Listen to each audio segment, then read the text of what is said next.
Australia's Albanese condemns Netanyahu over Gaza aid halt and civilian deaths.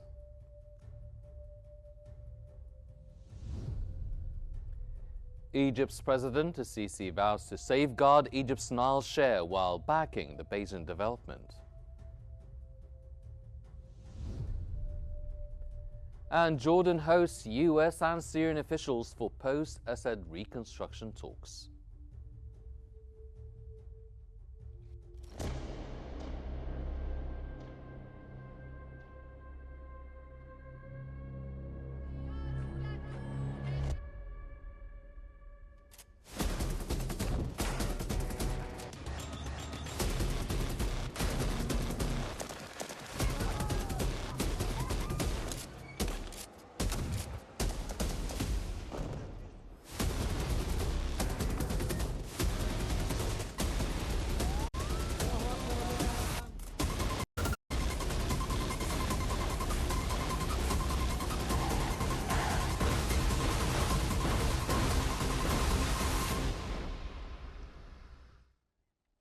You're watching Q News at 4 with me, Henny Saif, and these are the news today. Australian Prime Minister Anthony Albanese has condemned the Israeli Prime Minister Benjamin Netanyahu for halting aid and causing civilian casualties in Gaza, calling the situation completely unacceptable.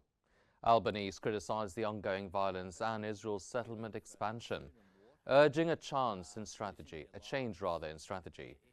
Albanese emphasized the need for a two-state solution with a demilitarized Palestinian state free of Hamas and a secure Israel recognized by its neighbors to end the cycle of violence and protect innocent lives on both sides.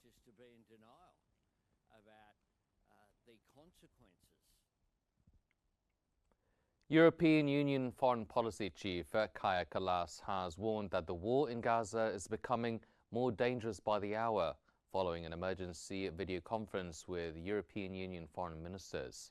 In a statement on X, Kallas called for urgent humanitarian aid to Gaza, access for civilian organizations, an immediate ceasefire, and the release of remaining captives. She emphasized that a military solution is not viable, stating if a military solution were possible, the war would have ended long ago.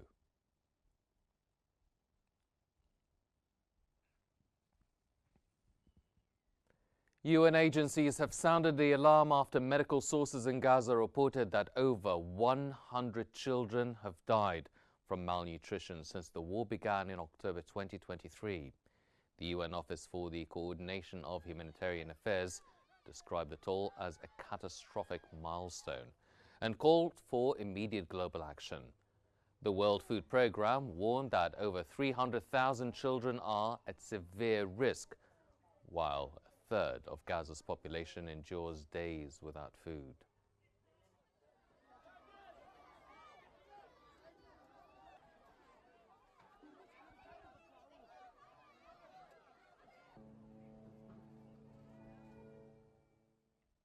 UN Secretary-General Antonio Guterres has condemned the killing of 6 Palestinian journalists in an Israeli airstrike on Gaza City on August 10th. Speaking through his spokesman, Stephanie Dujarric, the UN called for an independent and impartial investigation into the incident. Dujarric emphasized the extreme dangers journalists face while covering the ongoing conflict, noting that at least 242 journalists have been killed in Gaza since the war began.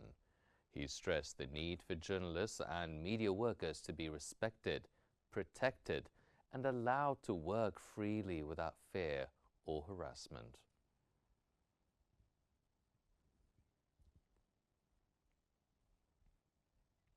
Hundreds of Palestinians have marched in Ramallah to protest the killing of journalists in Gaza.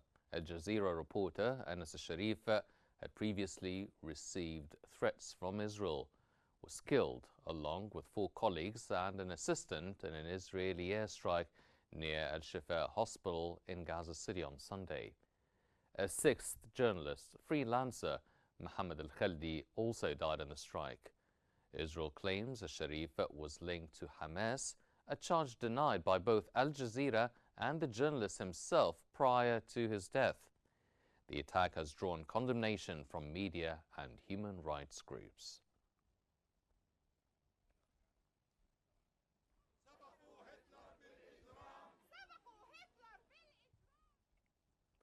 Gaza endures relentless airstrikes, mounting starvation, deaths, collapsing healthcare, and global outrage over attacks on journalists.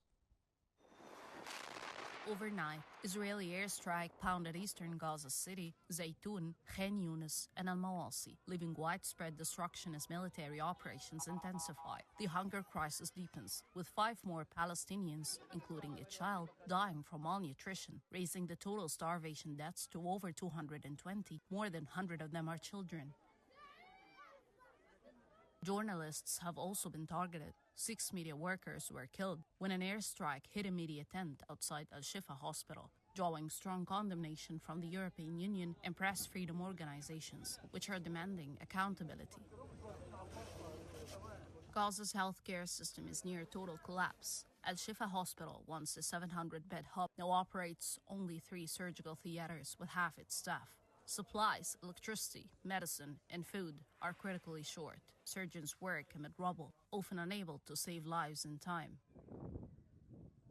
On the political front, Israeli Prime Minister Benjamin Netanyahu has approved plans to extend military control beyond Gaza City, including central refugee camps and displacement areas. The stated aim is to pressure Hamas into surrender or to secure the release of detainees. Humanitarian aid remains grossly inadequate, with the starvation spreading, infrastructure in ruins, and relentless attacks on civilian areas. The toll on Gaza's population grows daily. International concern is mounting as the Gaza Strip faces starvation, alongside soaring casualties and deepening despair. And for more on this, we now move to Mark Sommers in our newsroom. Mark. Thank you, Henny. Yes, finally, another Western democracy wakes up and speaks out. We're joined from Cairo by the political science professor and specialist in regional and international security, Dr. Ahmed El-Shehad. Thank you very much for being here with us on Q News. So what do you make of Anthony Albanese, the Australian Prime Minister's public condemnation of Israel for halting aid and causing civilian casualties, the plan to recognize Palestine as a state? What does this mean in terms of the Western alliance, joining, of course, the UK, France and Canada? Is this people power in Australia after the protests on Sydney Harbour Bridge and in Brisbane?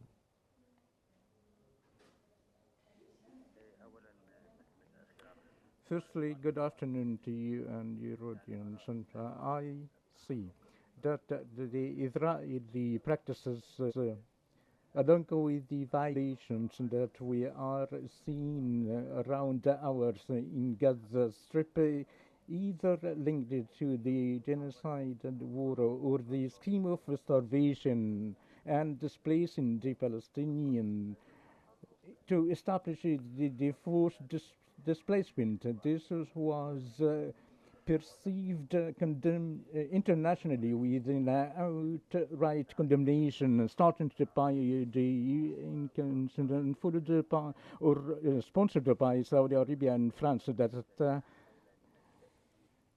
through which that generate a state of supporting the Palestinian state in parallel of using another arm, which is diplomacy, through giving specific countries such as France, Britain, and lately Australia, intending to recognize the Palestinian state. All these represent a real pressure on Netanyahu's coalition. Even do not give indicators as such, but in fact, the orientation of recognition of the Palestinian state is thought in large scale in opposing a Jewish state on the Palestinian territories. That will represent a burden on Netanyahu and a challenge that embarrassing the United States, Putin, Israel, and a pressured diplomatic mechanism that it is hopefully to come out with great results, as it took place in the opening the crucial and giving an opportunity of delivering the humanitarian aid despite the restraints practiced by Israel. But in total, to be more realistic, on the ground, there are Israeli or ill-founded intentions by Israel to impose the reality on the ground through deploying military forces and imposing some sort of a siege throughout Gaza, and Israel to start proposes new conditions and given to go in line with achieving its schemes. It's such a matter through which is trying to impose a more complicated security arrangement, and most strongly the persistence of imposing an occupation reality, but through different indications. So we saw France first out of the blocks, then the United Kingdom, then Canada, and now Australia almost week by week. Is this a coordinated, planned effort to build some momentum in criticizing Israel? Could New Zealand be next, or other countries?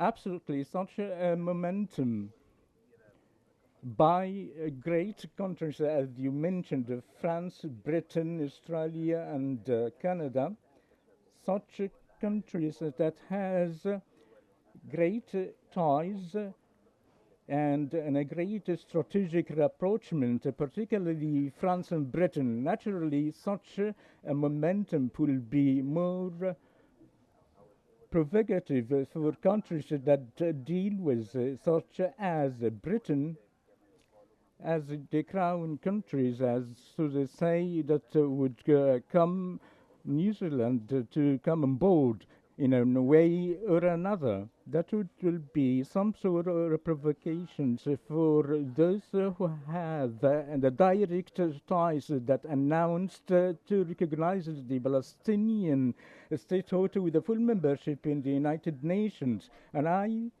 think that the upcoming UN General Assembly meetings in September will have more numbers to join. If Israel continue to its hostilities and to defy the international community, there are several countries that might announce on the United Nations to recognize the Palestinian people.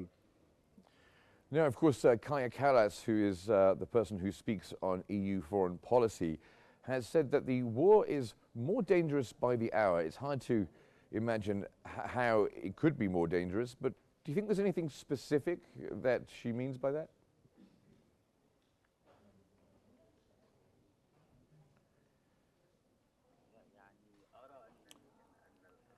I think that the diplomatic movement will be having a great impact that will reflect the will of the peoples. The situation in total is a response of the peoples, particularly the European people, particularly the appalling scene that provoked all the peoples within Europe and the United States, pressuring their capitals or governments, and to reject that there are some practices being fully exposed. These countries have taken such stances. Some of them have already announced that it might have some sort of sanctions against Israel, or isolation, or some to freeze some deals, or to reject any export coming from the settlements or the West Bank.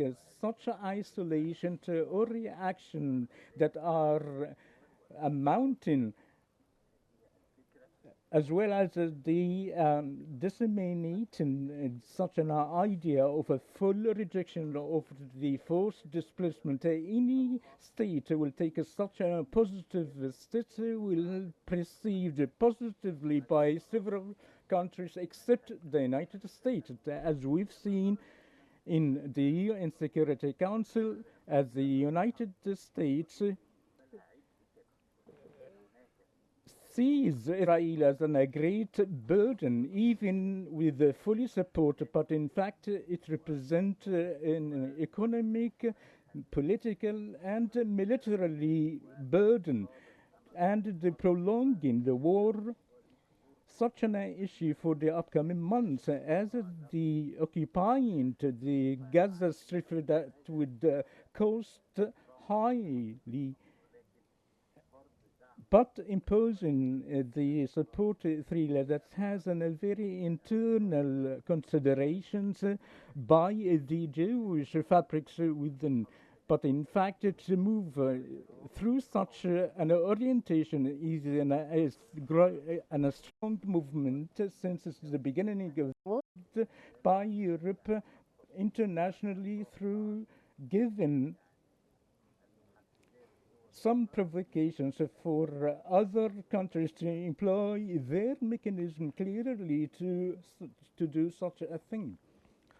I'm imagining the Security Council session in September, and sitting around the table you have Australia and Canada and the United Kingdom and France recognizing Palestine and being very critical of Israel, and in opposition the United States and Israel.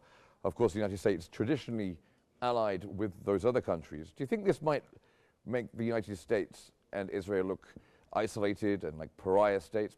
Might it make the people in the United States looking at this, the public, question what their government is doing?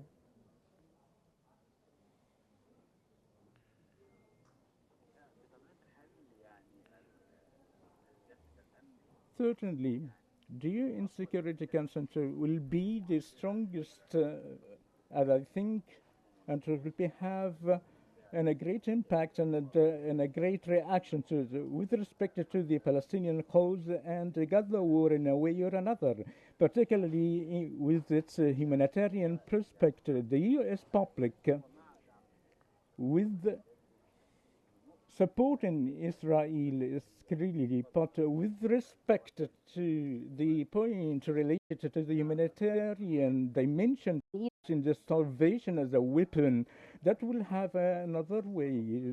Does this will impact the policies of the United States America? Truly, as we know, the United States is the only tool to be pressured on Netanyahu. It is indeed, and it remains seen what will happen, or whether the United States will gain some shame by sitting in opposition to its usual allies with Israel. We shall see in September. Thank you very much, Dr. Ahmed El-Shahat, political science professor and specialist in regional and international security. Thank you very much for joining us. Back to you, Hani. Moving on, ladies and gentlemen, Norway's 2 trillion sovereign wealth fund GAS announced it will continue divesting from Israeli companies amid the worsening humanitarian situation in Gaza and the West Bank. The fund recently sold its stake in Israeli jet engine firm Bet Shemesh Engines Limited Company, which services Israel's armed forces, and ended contracts with some external managers handling Israeli investments. NBIM CEO Nikolai Tangin said the fund expects to divest from more Israeli companies and acknowledged they should have monitored these investments more closely earlier. The fund, one of the world's largest investors, holds stakes in over 60 Israeli companies and manages Norway's oil and gas revenues globally.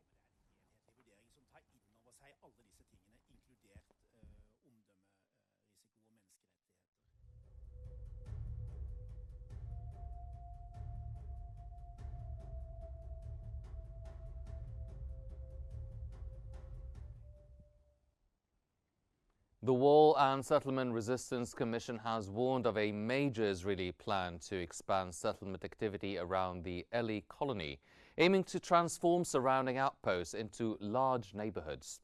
Commission head Muayyad Shaben said the plan threatens to sever the central West Bank from its northern part by creating a continuous block between the Eli and Shiloh settlements, spanning the area between Ramallah and Nablus. Shaben highlighted several recent master plans, including one to build 650 units over 638 dunams east of Eli, and another proposing 50 new units on 8.6 dunams. In total, Israeli planning bodies reviewed 39 settlement plans in July, approving 4,492 units and depositing 1,095 more across 5,268 dunams.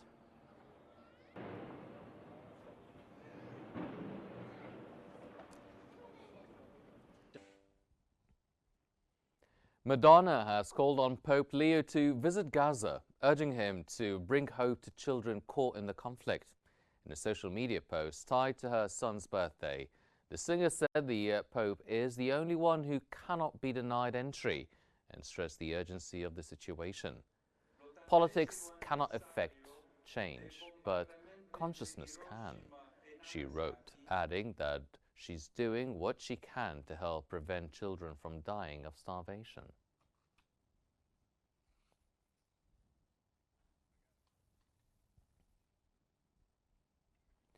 President Abdel Fattah el-Sisi has met with Ugandan President Yoweri Museveni to discuss strengthening bilateral ties and regional cooperation on Nile water management.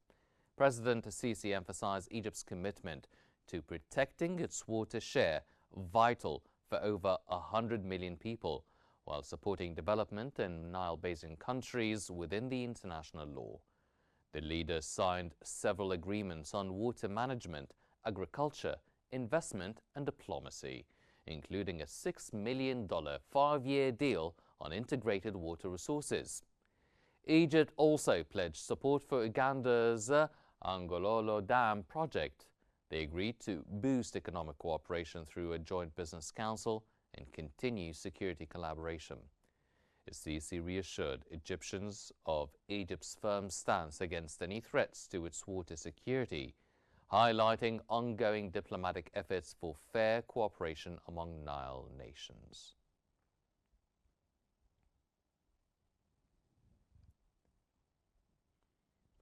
Egypt's National Elections Authority will announce the final results of the 2025 Senate elections today.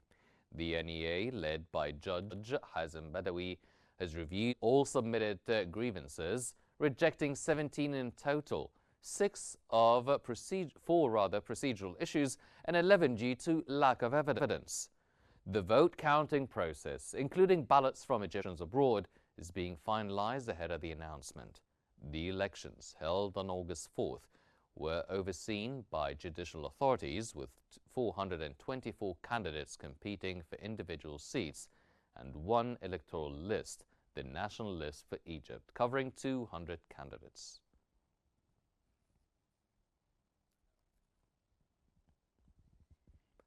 Jordan has hosted senior US and Syrian officials to discuss Syria's reconstruction following the ouster of former President Bashar al-Assad in December after years of conflict. Syrian Foreign Minister Asad al-Sharbani and US Envoy Thomas Barak met in Amman to explore support for rebuilding efforts. The talks come a day after Syria signed $14 billion in reconstruction deals, including a $4 billion airport project with Qatar's UCC Holding and a $2 billion subway agreement with a UAE state firm.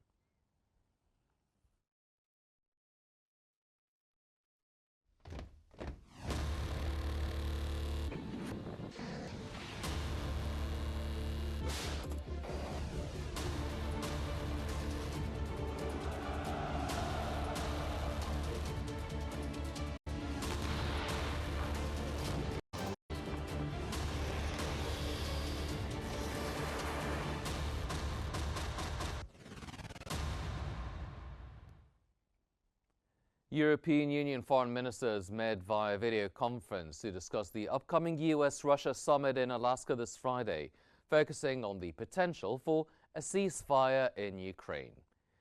EU High Representative Kaja Kallas stressed that no concessions should be made without a comprehensive, unconditional ceasefire first, followed by effective monitoring and security guarantees.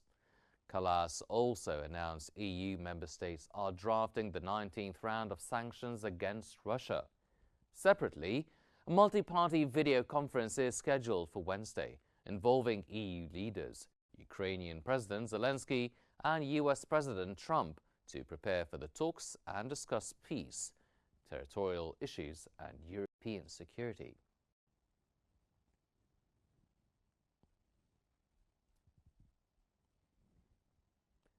European Union leaders, excluding Hungary, have welcomed US President Donald Trump's efforts to end the war in Ukraine, but insisted peace must respect Ukraine's sovereignty and territorial integrity.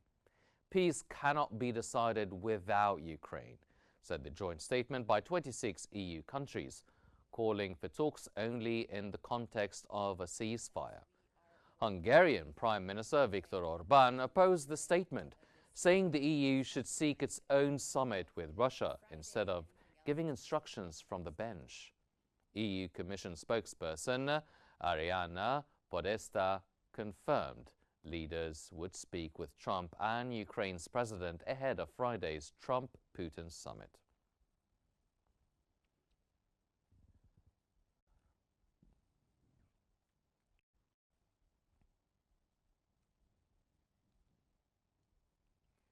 Ukrainian President Volodymyr Zelensky has warned that Russia appears to be preparing for new offensives, just days ahead of a planned summit between US President Donald Trump and Russian President Vladimir Putin. In a post on X, Zelensky thanked European leaders for backing Ukraine's sovereignty and urged unity in resisting Russian aggression. Any decision must add to our joint security capabilities, he wrote, calling for continued pressure on Russia through sanctions, strength and diplomacy.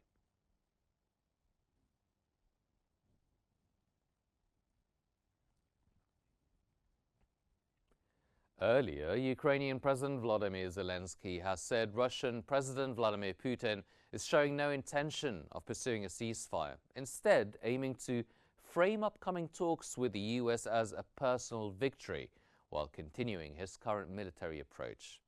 Zelensky said he also spoke with the Indian Prime Minister Narendra Modi, urging stronger efforts to influence Russia's stance, and held discussions with Canadian Prime Minister Mark Carney. Following the calls, Zelensky underscored the need for Ukraine to be directly involved in any decisions about its future and highlighted the importance of maintaining and intensifying sanctions against Russia.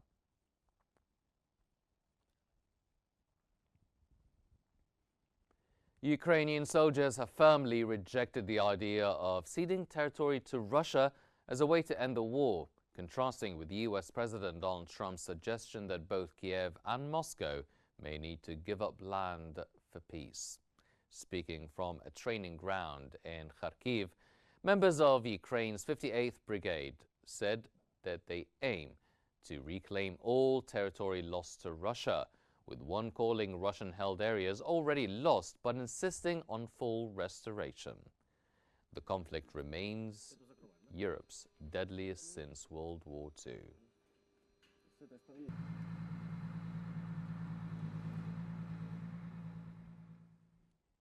Russia has announced it captured another settlement in eastern Donetsk as its forces continued strikes across multiple fronts targeting Ukrainian military positions in Sumy, Kharkiv and Donetsk region. The Russian Defense Ministry reported the destruction of Ukrainian drone assembly sites, ammunition depots and temporary military bases, including those housing foreign mercenaries. Meanwhile, Ukraine's President Volodymyr Zelensky said Ukrainian troops carried out 137 frontline clashes in the last 24 hours, maintaining active defense and making gains. Additionally, Ukraine's military launched a long-range drone attack on the Arzamas instrument building plant in Russia, a key facility producing components for cruise missiles.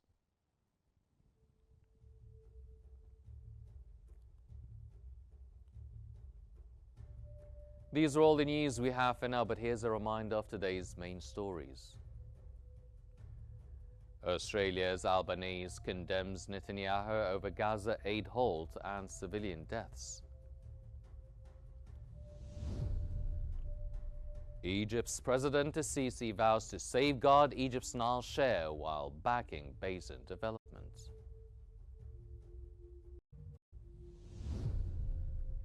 And Jordan hosts US and Syrian officials for post-Assad reconstruction talks.